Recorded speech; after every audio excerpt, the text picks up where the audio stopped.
Hey, y'all, imagine waking up choking on smoke, your house burning around you, and realizing the one person you trusted most, your husband, locked you in to die. That's where my story starts, in a bedroom swallowed by black clouds, my lungs screaming, my heart pounding as I clawed at a door that wouldn't budge.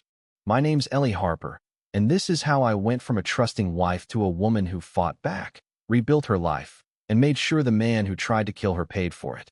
It was a cold February night in Asheville, North Carolina, when I woke up to the smell of smoke and the crackle of flames eating through our old Craftsman house.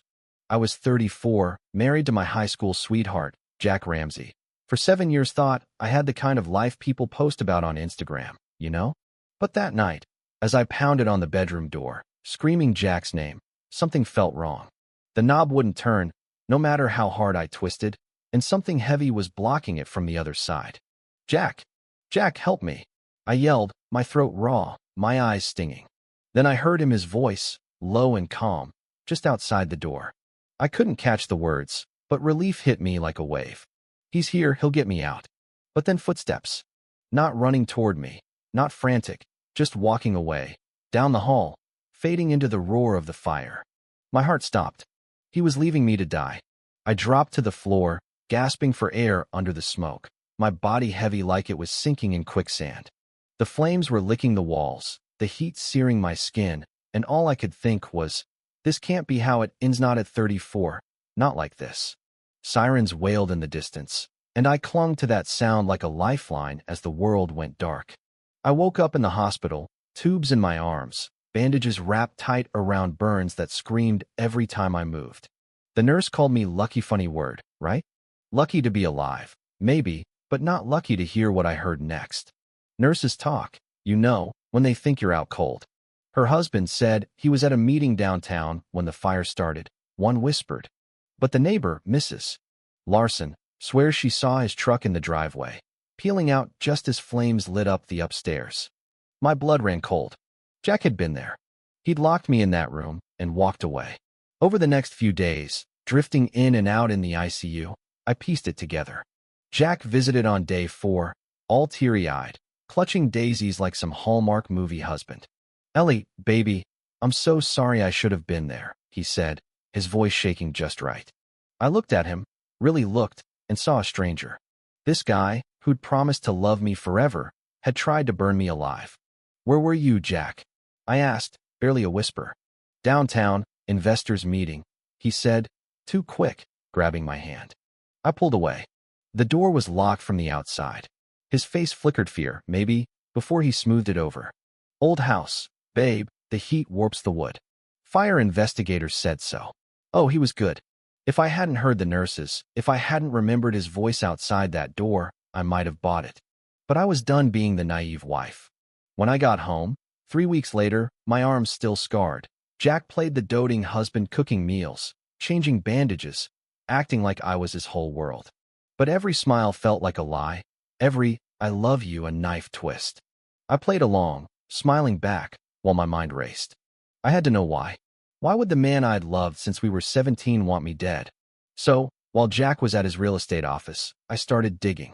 Upstairs, in our charred bedroom, the smell of smoke still clung to everything.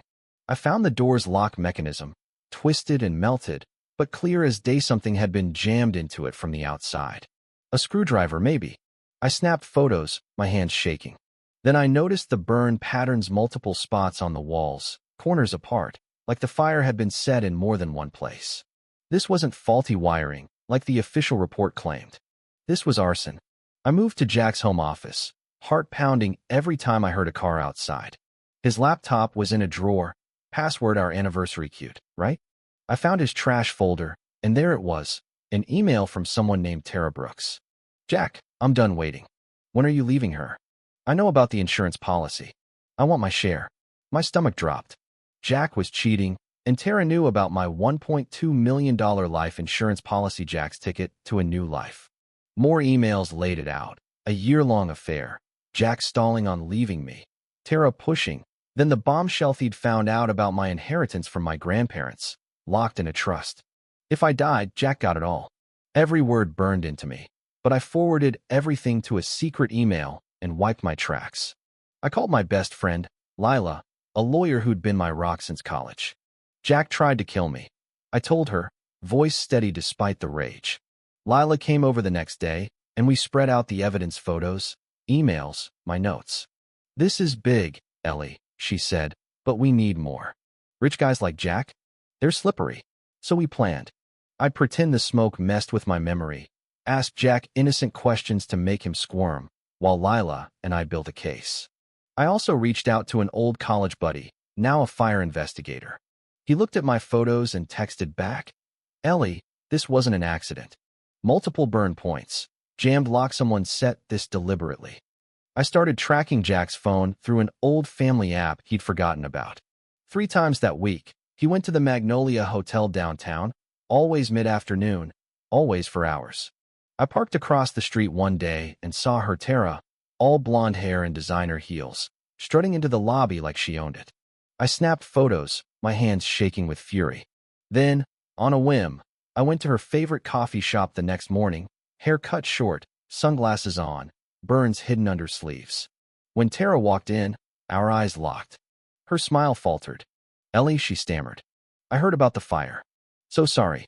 I just stared, letting her sweat. That's a nice necklace, I said, knowing it was my grandmother's, stolen from my jewelry box. She bolted, and I followed her straight to the hotel, where Jack's truck pulled in minutes later. I slipped into the lobby, blending with the crowd, and caught them coming off the elevator, Jack's hand on her back, whispering in her ear. My phone recorded every word. She's asking weird questions, Jack muttered. Maybe the fire wasn't enough, Tara whispered back. Maybe we need something else. My blood froze. They were planning to try again. I sent everything to Lila and Detective Ben Travis, who'd taken my case after Lila pulled strings. That night, Jack came home with takeout, kissing my cheek like nothing was wrong. I smiled, played the weak wife, but inside I was counting down to his downfall. The next day, Ben wired our house with cameras and mics. I went home, acting curious about our finances, pulling out bank statements, asking, Jack, why'd you drain our savings? His jaw tightened. Business, Ellie. Don't stress. Then I found a file on his first wife, Claire, dead in a car crash years ago. So sad, Jack. 2 wives, 2 accidents. He snapped, grabbing the file, slamming the drawer. That's private. Upstairs, on a call. He didn't know I was listening. She's on to us, he hissed to Tara. Friday night, carbon monoxide leak. She's home alone. It'll look like an accident. I texted Ben, read. 2 minutes later, he and his team burst in as Jack cornered me in the kitchen, snarling. You know